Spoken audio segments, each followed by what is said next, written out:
Karyn, welcome to the Retail Whore Podcast. Hi, thanks for having me. This is very exciting. I'm super excited you're here. I mean, a backstory is you are my rep, or you have been my rep for so many years for Just Gotta Have It when I was with Burt's Pharmacy and now with Rock Paradise. And I've always loved your story and your style and the whole thing. And I finally was like, I need to interview you because I don't know if a lot of people know this, that you have a retail store. Yes. So, I've had a retail store for 10 years. Yeah. Okay, so before we get into that, because that's what I really wanted to get in the meeting, introduce yourself and give a little bit of background on you. Sure. Hi, I'm Karyn Cantor, and born and raised in Los Angeles, but I've lived in New York and San Francisco, and in 95, now 29 years ago, I started my own jewelry and accessories company. And I've been doing that since then. And I still do that. I have a website and I sell on Fair and I sell on, but in addition, I opened up a brick and mortar store about 10 years ago. And it's sort of often a manufacturer designer's dream to be able to have the store in front and the manufacturing in the back. Yeah. Which is what we've done. But, I always say retail's not always a get rich quick scheme. And so I wear many hats, which I enjoy. And I've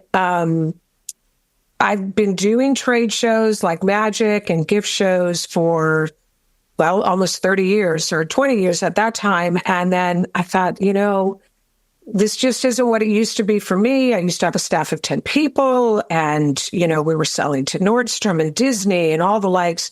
And it just, a lot of mom and pop stores were closing. And that was really unfortunate because I sold to like 2,000 stores. And it was just like, oh my gosh, like 2010 is when I really saw it. And then a couple of years later, I was doing a trade show and I thought, you know what? I need to do something else. I need to make more money and I need to stick with something that I know. And one, I opened up a retail store and that was helpful because online, wasn't perhaps as big at that time. And then I was like, I want to start repping. That looks like fun. And I got a job with Just Gotta Have It. They didn't really have a lot of coverage in Los Angeles at that time because they were primarily based out of Atlanta. Now, I knew of them because I had a company. Actually, I wasn't repped by them, but I wanted to be. But that's not why I started it. Started repping at that time. I wanted to stick within an industry that I know.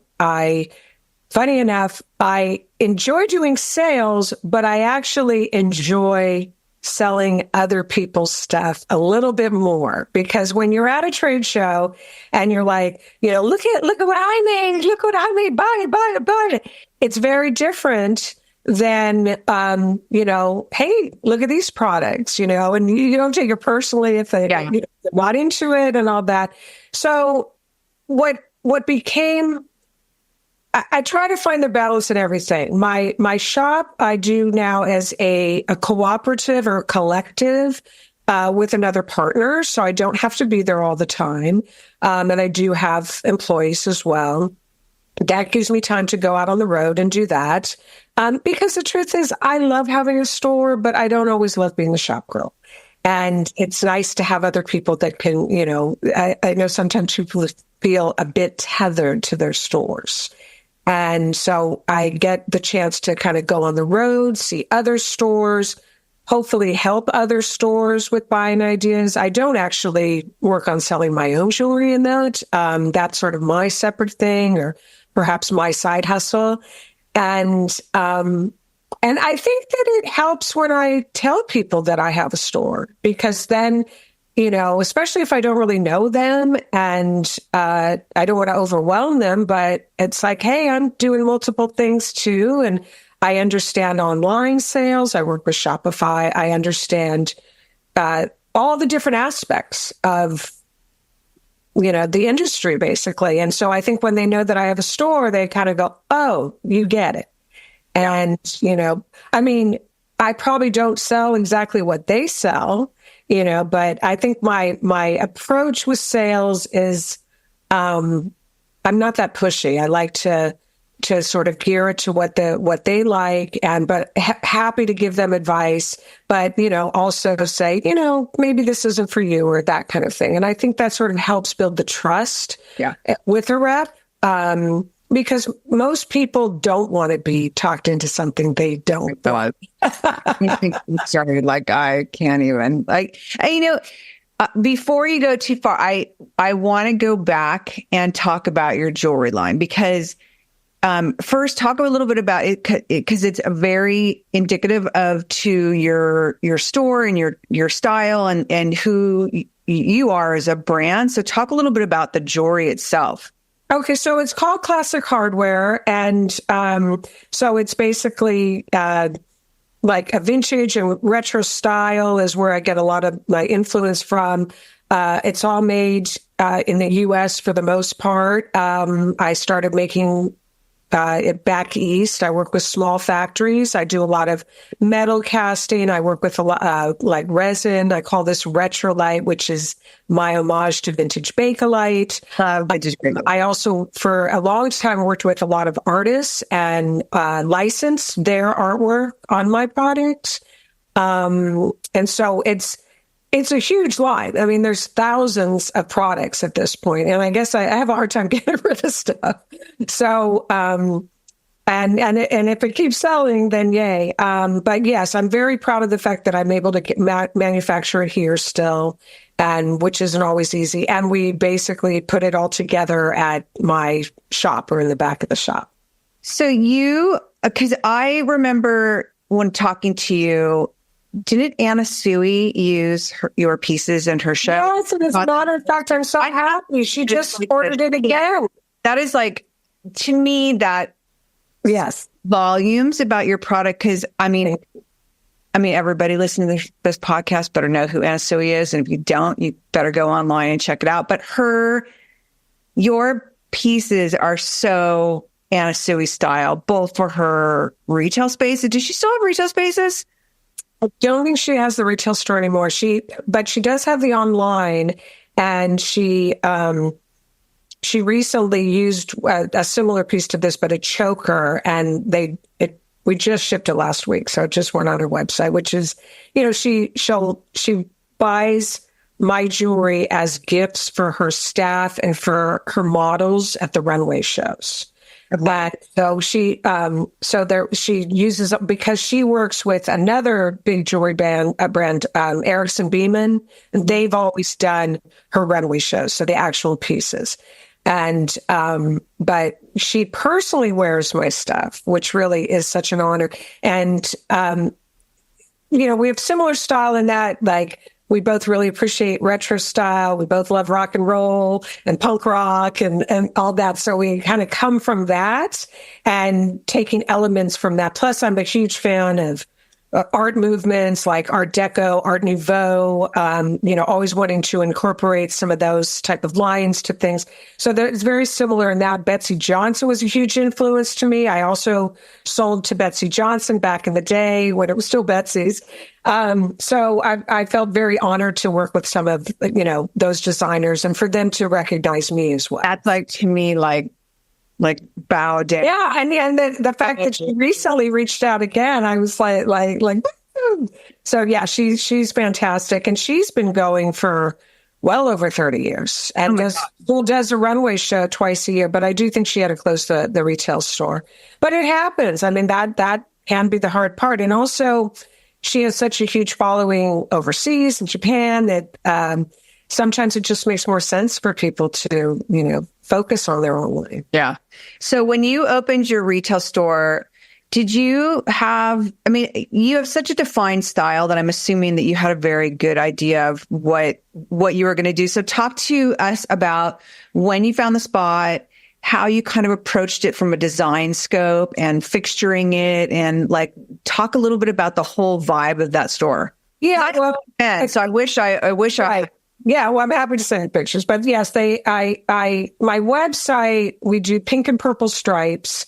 And so, I was like, I want to extend that. I want to extend my branding into my store. I want someone to feel like when they walk in my store that they're basically, walking into my catalog. And so for many years, I did a printed catalog and had the pink and purple stripes and my logo. And I feel like, I feel that it's important to try to show the style of your brand. Yes. But I also really needed that to tie in because I'm not just selling my jewelry. I mean, I'm selling other things that gift stores carry, from sunglasses to cards to candles, et cetera, et cetera. And so I wanted someone to feel the style of the store.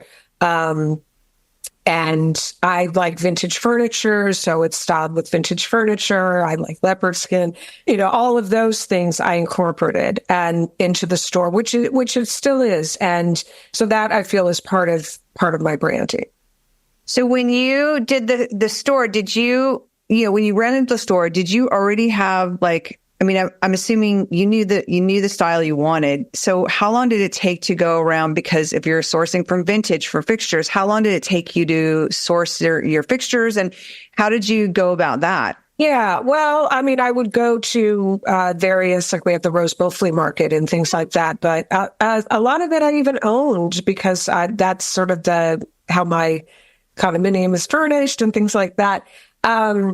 But I'd also done trade shows for years. So I had to have a distinct style at a trade show. Mm-hmm. So, and I was also, I would say, I wish there was a prize for best booth on a budget because we can all have, other designers come in and do it. But, we'd make our own curtains and we'd make our own frames. So, taking a vintage frame, like a gilded gold frame, and gutting it and putting, a lavender material to tie in with my color scheme and hanging all the jewelry on that. But also thinking in terms of making something that could easily be movable. So especially if you're doing a trade show, you've got a package, you've got to ship it to New York or Vegas or wherever.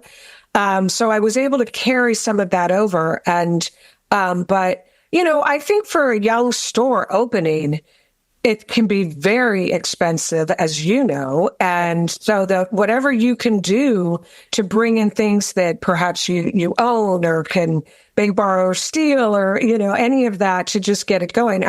I'm really big on paint because I feel like you can do a ton with paint and you can always repaint it if you don't like it. So, painting accent walls like a green color or a light turquoise, and then having like a purple or the burgundy, like the stripes, like that was not an easy task.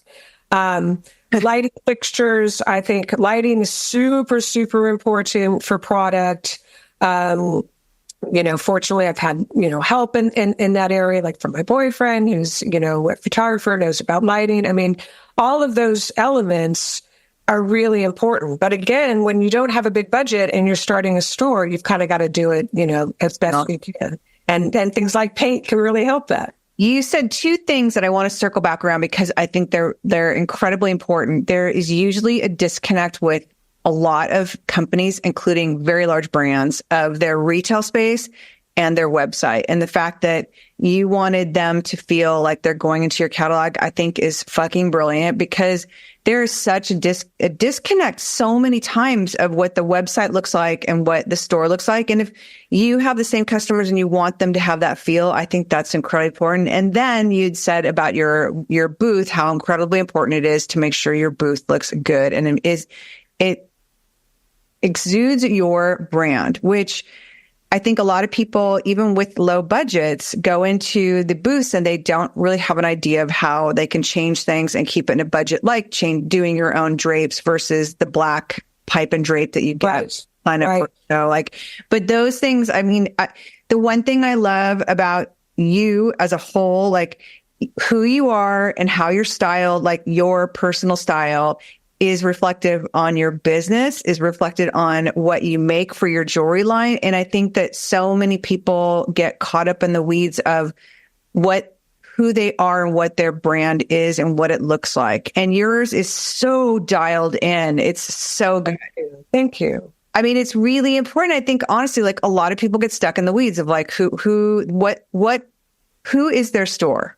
So with who is your store, who is your customer? Well, that's a really good question, because I think that I often thought our customer, and it is too, but like, might be somebody, let's say on the fringe, somebody who's, into goth or rockabilly or punk or, because we're a little different. And I want something, I style for something that's unique. However, a lot of times when I meet my customer, maybe they're not. Maybe the only thing that they're wearing is a piece of jewelry that sort of says, like, I like this, I'm a little different in that, So it's not like we have people coming all the time that are, fully decked out and all into one look where you kind of, paint them as something. So I would say it's a much larger variety, which I love. I love, because if my necklace is going to be the one thing that they sort of feel like they like, and it's a little different, or, if it has a cute picture, a quirky picture of a cat on it or something, so I think our customer can be very broad. But also speaking to what you asked about, like the website and that, I mean, my thing is busy is better. I'm not a minimalist. So my jewelry is not for everyone.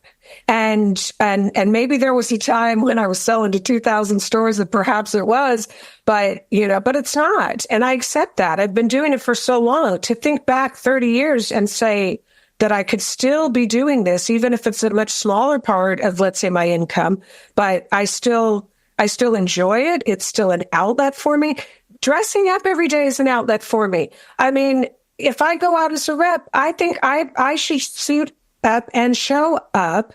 And if that, that doesn't mean putting on a suit. It means putting on, what I feel comfortable in, what makes me feel good, what makes me feel happy, what makes me feel pretty. I mean, I think that's what people need to do. Also as store owners, I mean, Ellen, I'm dying right now.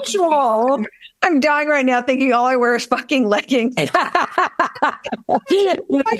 Yeah, I mean, you see me at the show, so I do get dressed at the show, but 9 times out of 10, all I'm wearing is fucking leggings and a t-shirt. Well, so is the rest of California, quite frankly. Not there anymore, but it's still like, the show up, like that phrase you just used. It's like, show up, suit up and show up. Suit up and show up. I love that. And it's funny because now I'm in Oregon, and even with all the clothes, I mean, I've been in fashion forever. So, and I'm a total clothes whore. And it's like, I buy things because I love them. And a lot of times I never wear them because I don't have anywhere to wear. That's a crime. It's totally a crime. It's so bad. But now I'm here in Oregon, and our stuff was packed for 4 months, and we were in Vegas, and until we came out here and found a house, they went and got a truck, got our stuff. We got it all unpacked, and I'm unpacking my clothes, and I'm like, where in the hell am I wearing any of this? Like, because people don't get dressed here at all. Like, it is super cool. It's very rural where we're at. I mean, there's cows down the street from me. I mean, it's a completely different world that I'm used to. So my leggings actually work here, but like, I'm looking at all my clothes, like, I'm so sad because, like, there's no place for me to wear them anymore. I guess, you can go out to dinner and enjoy that. Or I go to Walmart all dressed up.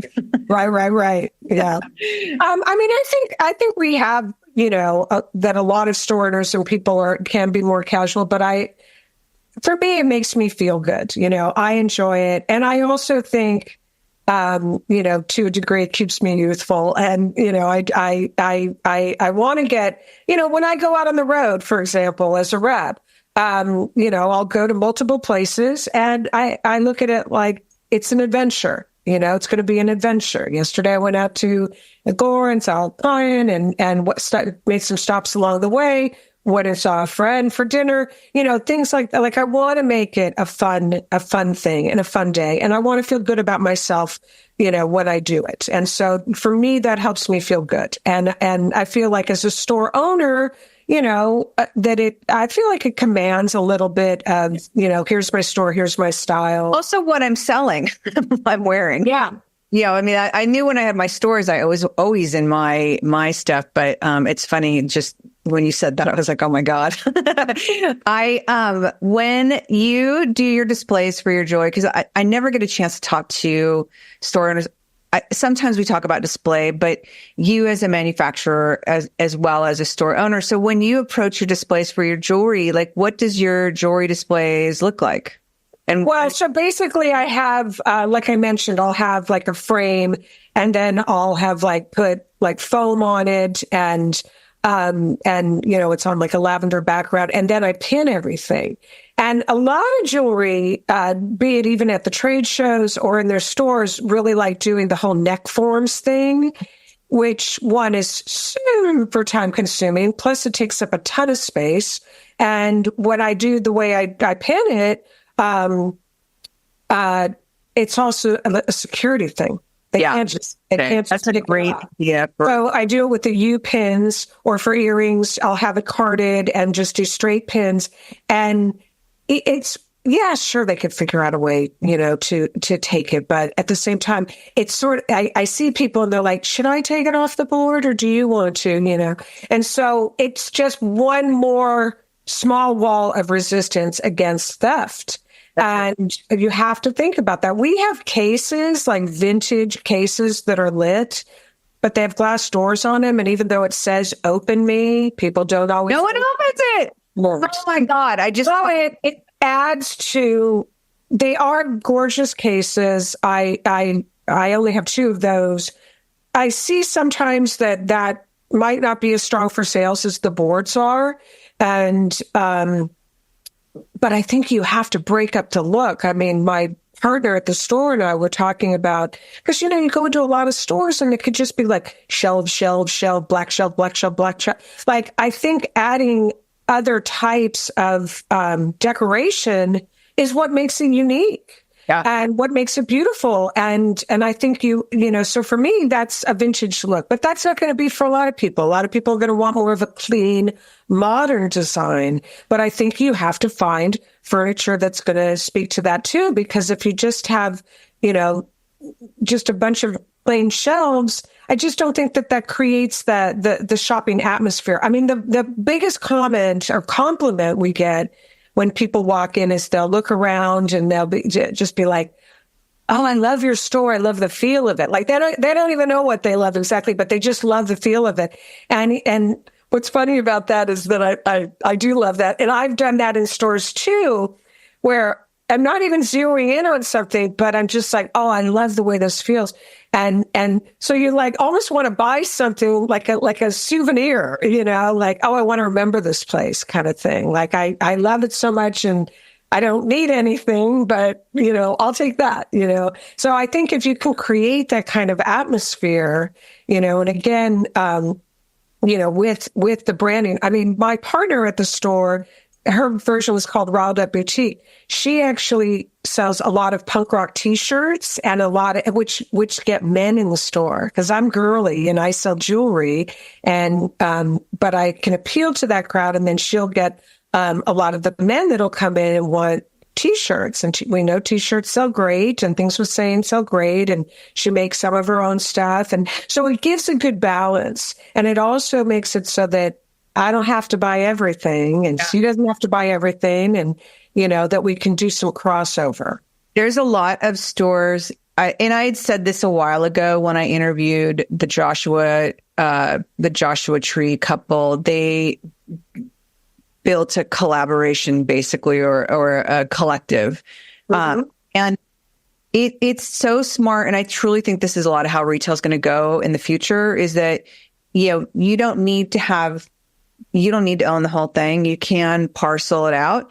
And if you are the one controlling what the aesthetic is, then it looks seamless, that you don't realize that you've gone from one store to another. And it sounds like, I mean, both with product and with fixture, I mean, it sounds like you guys have kind of done that, which I think is brilliant. And I honestly think that that's how retail is going to look later down the line, is like these collectives, like Laguna. There's one in Laguna that I interviewed the ladies, and it's like, it's the smartest thing. And it's also, again, like, I think if you control the narrative and you have still who you are as a brand, and that's what stands out, the customer doesn't need to know. I mean, they wouldn't know.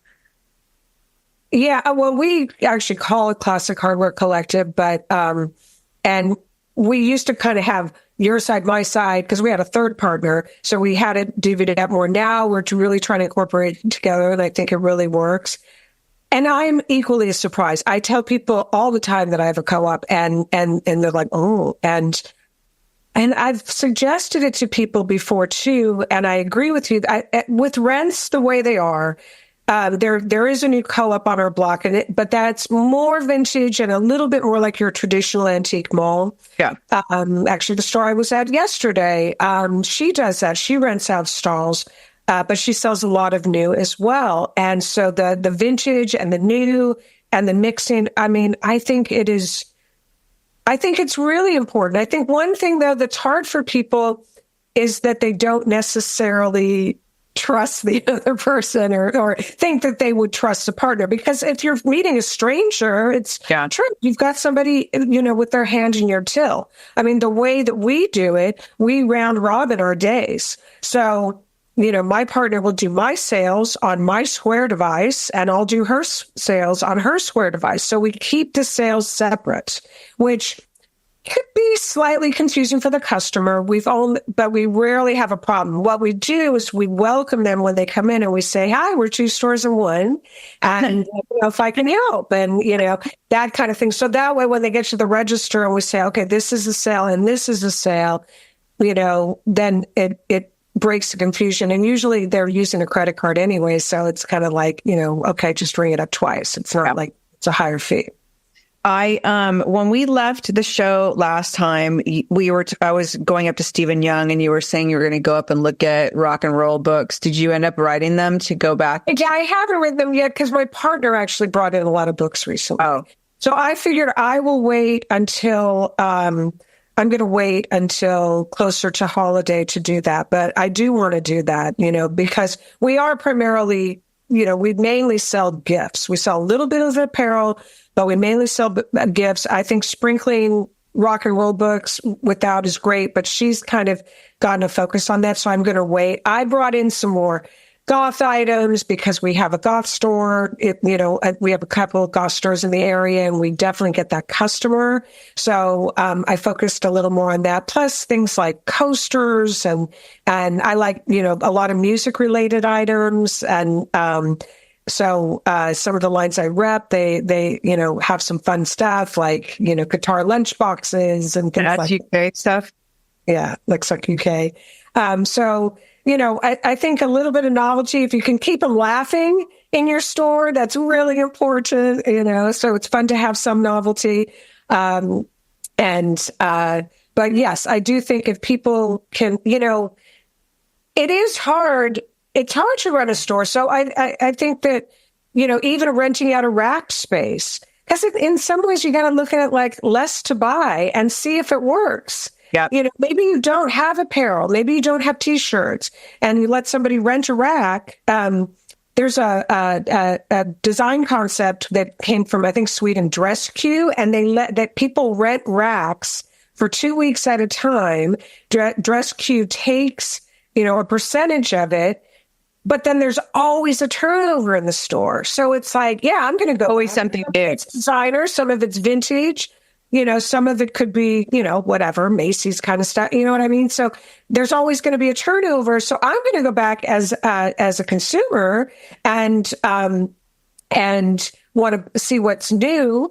And then it gives other people an opportunity to basically clean out their closets. Like, that's such a genius idea. Yeah. Well, especially now with how, So one thing I do want to ask you, because I rarely get a chance to ask people this, and it keeps coming up, and I'm trying to find an LP person. Obviously, with California, there are a lot of groups running in. I forget what it's called, where they run in and grab a bunch of shit and they run out of the store, or just shoplifting in general. How do you combat that? Like how I know for Anthropology and Z Gallery, they would send an LP person in to come and talk to us and, gave us ideas of what we can and can't do. But, I think every single retailer is dealing with somebody, whether it's in-house or somebody walking in and stealing. How do you? Well, that's a great question, because unfortunately, 2 years ago, Christmas, we actually were victims of a smash and grab, and so were the 3 other stores next to us, where they basically, the guy, so silly, they called him the 2 o'clock rock because the media has to give him something. And this guy would basically, I guess, have bricks outside of stores. And in this case, with us, I think he had a bag of bricks and smashed our window, grabbed some of my jewelry. He did. At that time, we did not have our cash in a safe. We do now. And he took off with stuff. However, I mean, my jewelry is costumes. So, value-wise, it's valuable to me. I mean, it was still several $100s worth of stuff. So we did put, a gate on the outside, which has deterred that. We have an alarm. We have cameras. I think you have to have all of that stuff. Thank God with Ring and, that it's really not as expensive as it once was. I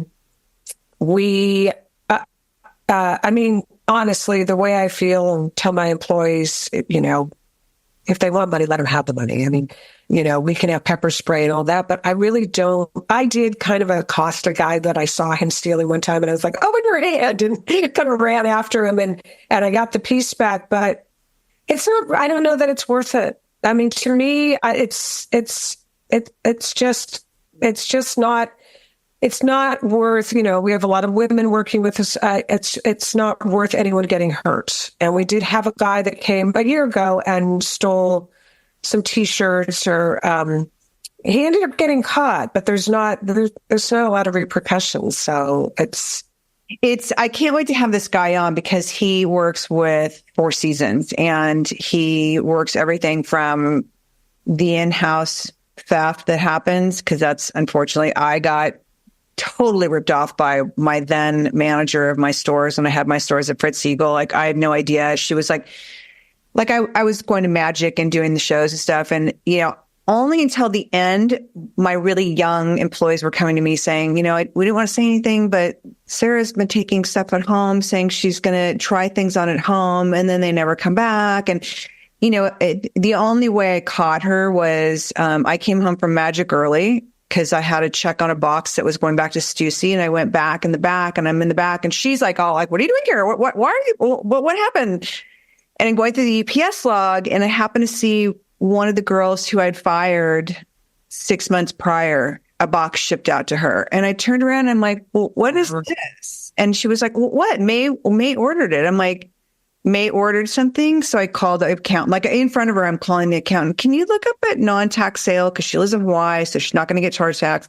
Can you look up for this sale? And he's like, of course, like, no, we don't have it. And I hung up the phone, and I said to her, do you want to tell me what's going on now? And she was still like, I don't know what you're talking about. So I called the UPS. I'm like, has this been delivered? And they're like, no. I'm like, okay, can you cancel it and turn it around, please? It's stolen goods. And I turned around to her. I'm like, now do you want to tell me what is going on?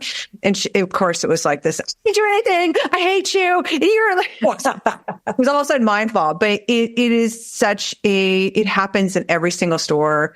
And it's heartbreaking. And it's like, it's something retailers go through every single day. And I often wonder, not a lot of people know you also can't touch them. Stop. Can you do this? Like, I have a store that chased somebody down the street and tripped the kid. And I'm like, you can't do that, like, at all. Like, it's because of the laws in California, especially, work against the retailer. It actually benefits the person stealing, which is why I think the smash and grabs came in. So I think the year when I left, it was like, it was happening all the time. And it's like, yeah, They all know it. And it's something retailers go through. And it's like I don't feel like there's enough tools out there. So I'm having an LP person on how. Well, I really think that the camera is a number one tool. I'm lucky that I'm in the city of Burbank and they're their own city. And I get somebody that we do get people that respond, and which is good.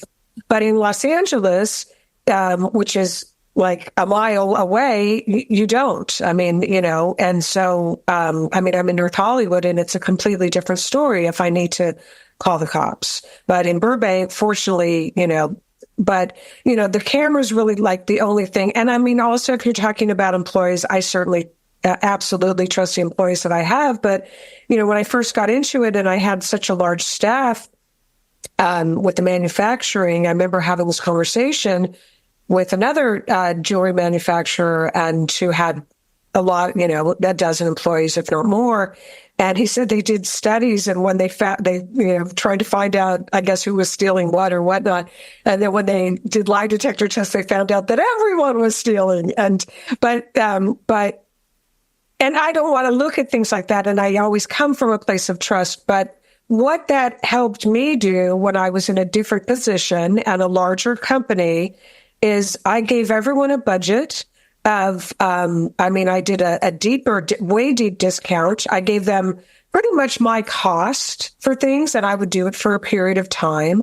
And that was told to me to be one of the most effective ways to prevent stealing. Wow, that's a great idea. Is to give it to them, it was like 40% off wholesale or something, you know what I mean? So but they don't get that budget forever. Maybe they get that, they get a $100 budget for a year, and, but also I like to encourage people to wear my jewelry. So I actually want them to buy it at a lower price point and to give it as gifts and that. But I think that's something that store owners have to recognize. Sometimes when I hear about people like, oh, I get, 15% off or 20% off. It's nothing. It's like nothing. You give your customers that. So it doesn't say anything your employees. Like, yeah. I mean, if it's a perk for an employee to, and again, I wouldn't say whatever rules work for you, but to say, granted, I understand you just went to market, and you bought something, for $50 that you could sell for, $100 to $150. You don't really want to sell it to your employee for $50, but perhaps if it's something you're reordering and it's something they want, it's really worth considering, because you do want your employee wearing the things that you sell or buying the same exact thing that I said, gifting it, to friends, and as long as you're making what you spent back, it's really, really worth considering, I think. We used to have a rule that I think it had to be on the store floor for a week before the employees could buy it. That's a good one. Yes. You had a chance for your regular customers and have somebody buy it at full price. But it is a hard thing. And I think that 1 month, maybe, different people could do different things. But I think, it's really, I think it's a hard thing to prevent. And I think that, we all have to think of creative ways in which to do it. And also, for me, it's something that it doesn't keep me up at night. It's not something that and I don't notice a lot of theft at our store. So either I'm just being, turned in a blind eye, or, because I think it's something that can drive people crazy. And granted, if you're selling diamonds and gold and stuff is walking away, it's a very different thing. But I try to keep what we have. Most of my things are under $50. I'm a little bit more like from the people, for the people price points. And my average sales are more like $30. And this doesn't speak to probably a lot of your, listeners, but I think that, where you can be mindful of that is important. Well, I think you brought up a good point about not getting too obsessed about, because I think what happens then, that turns into micromanaging, and that turns into like a suspicious, like you're always looking. And I've worked with people years ago that there was one client that was like that. And it was like everything was looked at as if the person was going to steal or take off or take their employees. Or, it was just like, it was all consuming, and it made it such a tense environment that it was not fun. It wasn't fun for me, and I didn't even work there full time. So I couldn't imagine what it would be like to be there day in, day out, and let alone to have that trust and that, like, you know, where your employees want to go to work and they love you and they love working there because Right. you trusted and they feel appreciated. And I mean, like, that all goes hand in hand. So I think that was a good point. Oh, yeah. Well, if you don't trust your employees, then you need to figure out why, and you need to either you should, you know, either talk to them. I know there's laws, but you should talk to them about it or find a way to let them go or move them to a different department. It's really happening. But I mean, a lot of, like you said, there is a everybody's out to get me some, and it's not a lot, but I have encountered one. It was so uncomfortable and so awkward and so like, what, where you're like, why, what happened to you that you are like, what happened? Like, so, but I want to ask you about, now that you are repping and your retail store, like, how the hell do you have balance in that, especially when it's like show? Because, you know, all of us have gone to shows as buyers, and we all know you guys are there day in, day out. And then you have to go to dinners after and blah, blah, blah. Like, I don't know how you guys do it, honestly. Like, but how are you doing that and balancing your jewelry and your retail space? Well, again, you know, my own company is a lot smaller than it once was. I have, you know, someone who helps make all the jewelry and helps with the shipping and that kind of thing. So it's, you know, but I just, you know, for that, I hire other people. I mean, it's a separate business, and it doesn't usually interfere. I mean, it's the same thing. Like, you have to go on vacation. You have to enjoy your life. You have to have fun. I mean, I like to go see live music. I like to go out on the weekends. I mean, I even though I do work a lot, I enjoy finding the balance of both, you know, the work hard, the play hard, and that. So it hasn't been too much. I mean, yeah, we're gone for like a week at a time, and it is a lot of work and it's draining. But you know, I find that it's sort of the same if I was taking a vacation. You know, I'm not necessarily available. I could be available for a quick question or a text. But, you know, I think once I'm, you know, not at my shop or in shop mode, that, you know, I'm there, you know, working my ass off at a trade show and running around doing what I have to do to that. And trade shows are still pretty lucrative, as far as it used to be that the LA group didn't really want to go to Vegas, but we don't really have much in the way of showrooms in LA anymore. So they do go, and it's a really good way for them to see, you know, the merchandise and everything laid out. And we have a beautiful showroom. We have a really fun showroom. You know, they're constantly doing entertainment. They have a, you know, huge bar, you know, that everybody loves to come to and all that. So, you know, it is a really fun showroom, which does reflect, you know, my personal, you know, aesthetic, as far as, you know, we should all be having a good time while we're doing this. There shouldn't be drudgery involved with it. So yeah, when I'm there and I'm focused on it. I think you have to compartmentalize. I mean, I do have to say, I'm going to take this much time to do emails and make phone calls and, you know, whatever, run errands for my repping gig today. But I'm also going to take this much time to do work for my other job. And also what I have with my manufacturing and design business, it's a little bit of a well-greased machine. So it kind of doesn't run itself, but I've got people in play that help me with the website and help me with social media. I mean, I do all of that stuff, but I also hire good, skilled people to, I'm pretty good at directing, you know, and finding a way to, I never really wanted to be a manager per se, but you know, I know the things that need to get done, and I can't do all of them myself. So I need to hire someone else to help do that. But I can only afford to do that part-time, you know, and I don't want to micromanage people. I assume that those people, once they learn their role, that I can give them a task list, but it's the same task list. I keep to-do lists all the time. It's the same thing for me. Like, what do I need to check off? What are the things that I needed to work on today?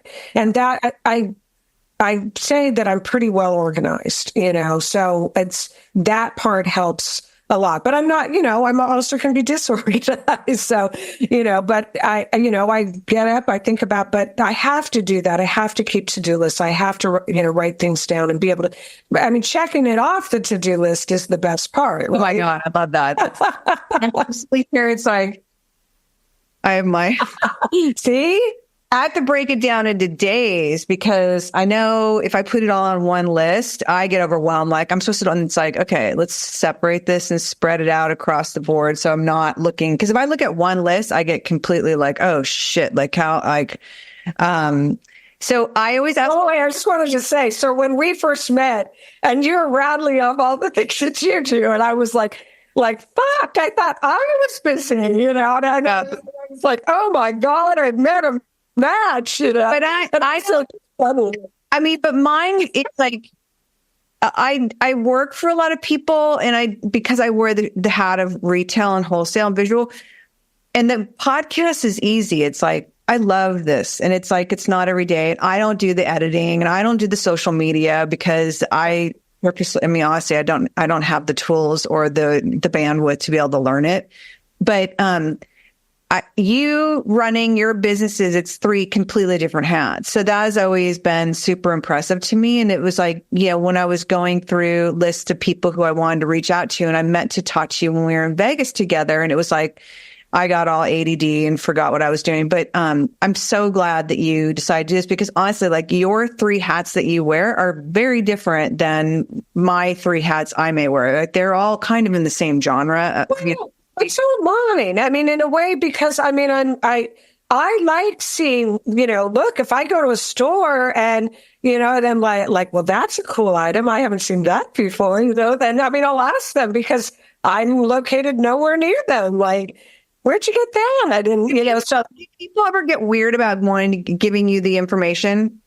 Well, if they do, I mean, I certainly am good at feeling people out. If somebody doesn't want to do that, people can be very protective. And one thing when we were talking about different stores, because I'm a manufacturer as well as having a store and selling to stores, there's the thing of what I call store wars. They're buying what I'm buying and they're buying what I'm buying and they come in every day and look at my stuff. And some of it's true, but some of it's, I do think people can carry some of the same brands, but maybe not the same exact item. It's a really tough road.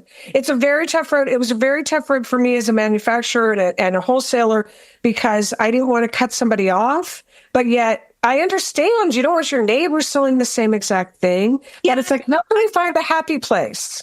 So this is what I learned because you actually called me about rock. Yes.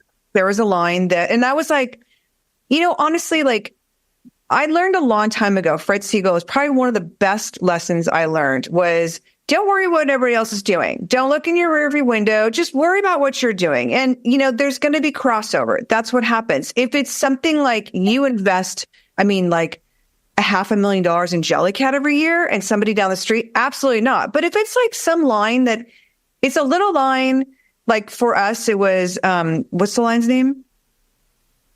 Yeah.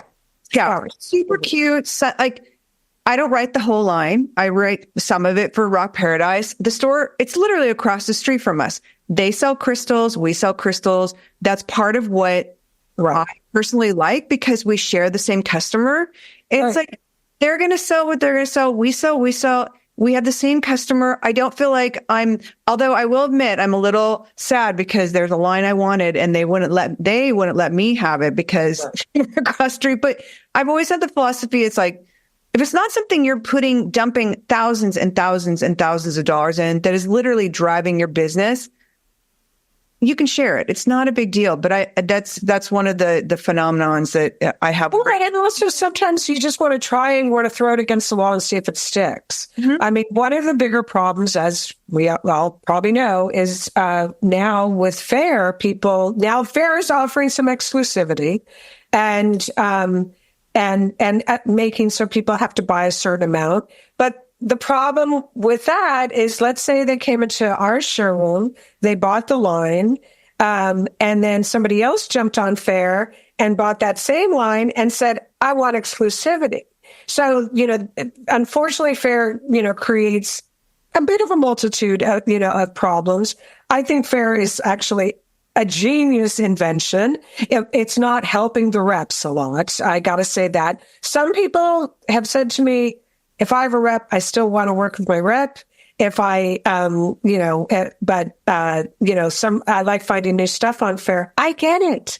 Stores need to buy how they buy, but it does create it's a little messy. I talked to Kate Duff. Her interview hasn't come out yet, but Kate is one of your reps, one of your consultants for you consult with. And Kate and I talked about that, and there's room for everybody to be able to shop Fair, because sometimes you can't get out, sometimes you don't have a mart near you. But what retailers don't understand is when they bypass you, they write the line with you, they bypass you and write it with Fair, they don't realize that they're cutting the reps out. And the equation that I gave it to, it's like your customer standing in your store looking at something going, I can buy it on Amazon. And exactly.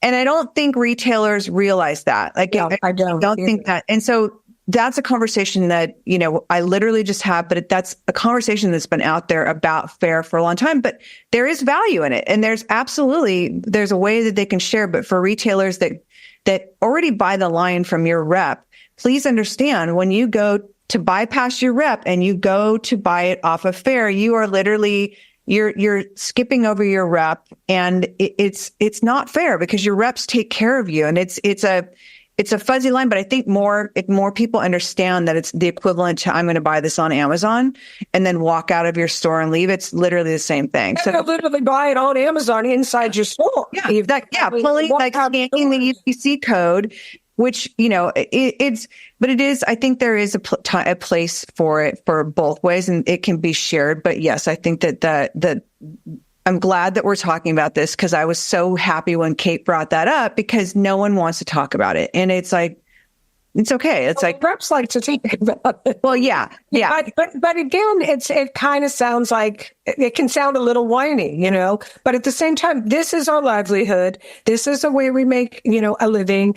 And granted, look at, maybe I'm not for everybody. Maybe they don't want to work with me. They'd rather go through Fair.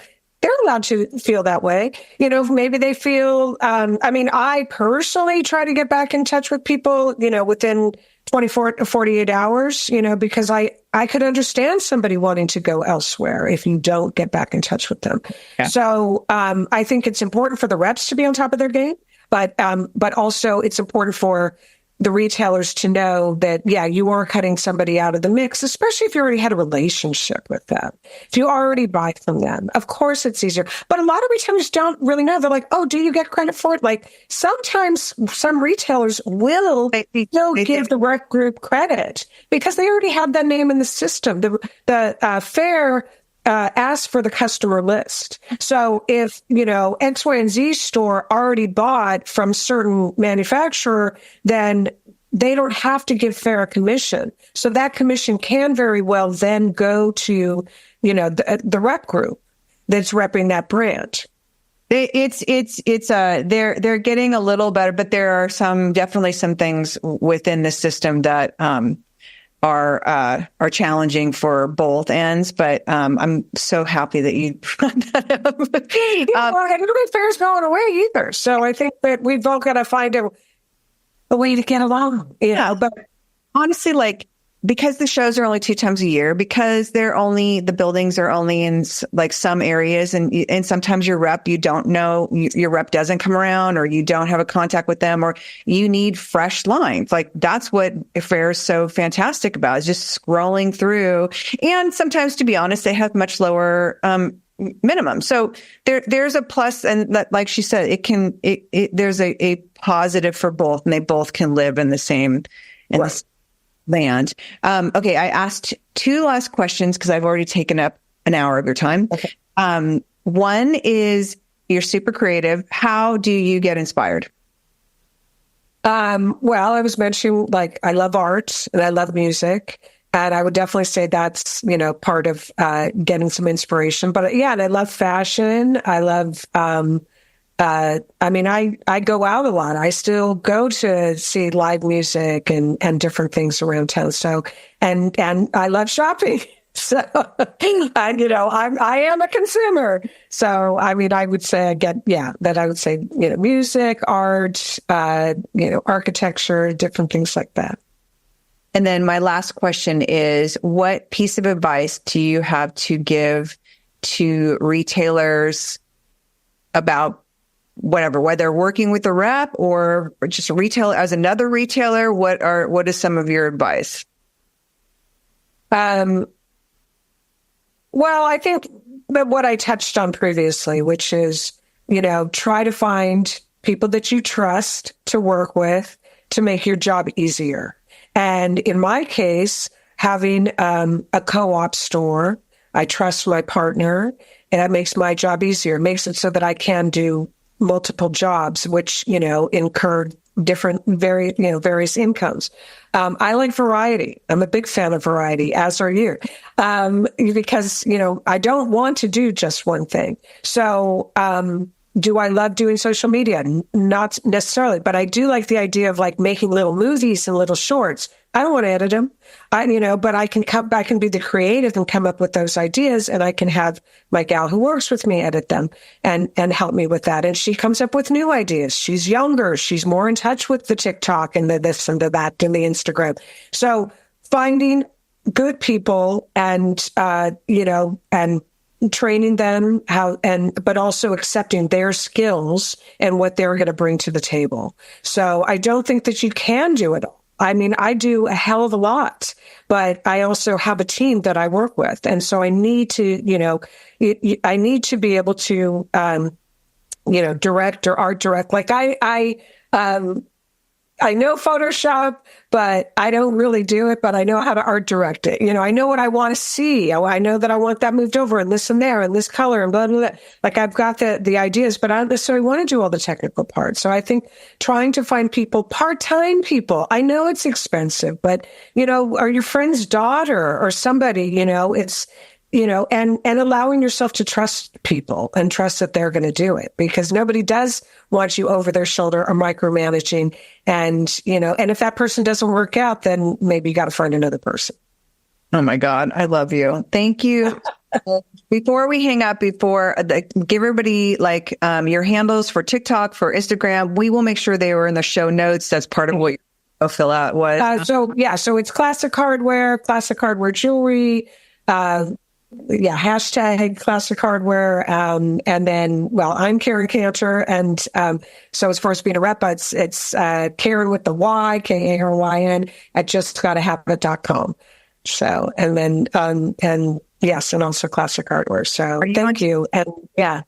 Are you on? Yes, you're a force to be reckoned with. So thank you for reckoning me. I know, maybe we should go in business together. Good. You would kill it. Thank you. Thank you. Thank you. Thank you.